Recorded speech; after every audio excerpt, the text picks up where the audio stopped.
Shoutout po sa ating lahat. So, galing po tayo sa church.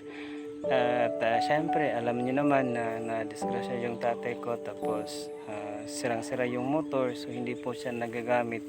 So, ang ginagawa po natin ay naglalakad lang po tayo. So, ganito din ang gagawin ko yung kung may klase kami, maglalakad ako. So, galing sa school namin, pumunta pa ako ng terminal.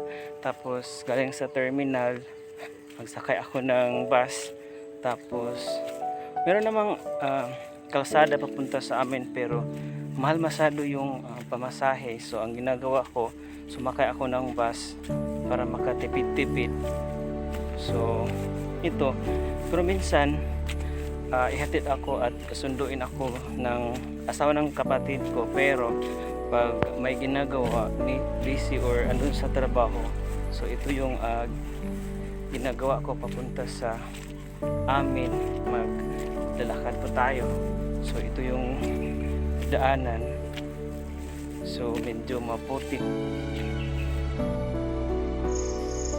So ito yung daan na nilalakad ko galing highway papunta po sa aming bahay o pauwi sa aming bahay.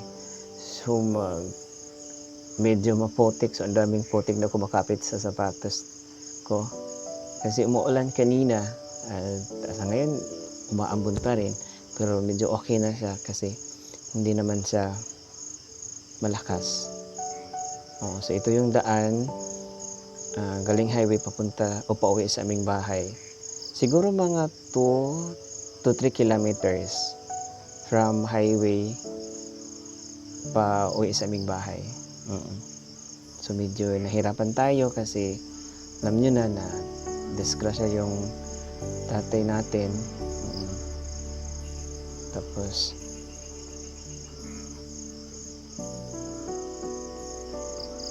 doon lang siya sa bahay nagstay. On the process pa yung healing ni tatay. Yun, nahirapan tayo. So minsan matid at masunod tayo ng asawa ng kapatid natin, pero kung medyo busy, ito yung ginagawa ko, maglalakad na lang pauwi sa aming bahay. So medyo maputik yung daan. So dalangin ko po sa Panginoon na sana magkakaroon po ako ng motor, sariling motor, para hindi na ako malalakad kaya nito. Kahit ayoko sana maglakad, pero wala akong choice.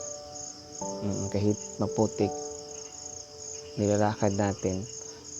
Dalangin ko sa Panginoon na sana magkakaroon ako ng sariling motor at printer talaga, kasi may mga research kami, mga paperworks na ginagawa. So medyo mahal yung pagpaprint. Kahit isang short band paper, 5 peso yung halaga. So daming paperwork, so maraming pera na mailaan namin sa mga paperworks namin. So ito yung daan pauwi sa amin, sobrang putik. Muntikan pa ako nito na madulas, pero okay pa rin, laban pa rin.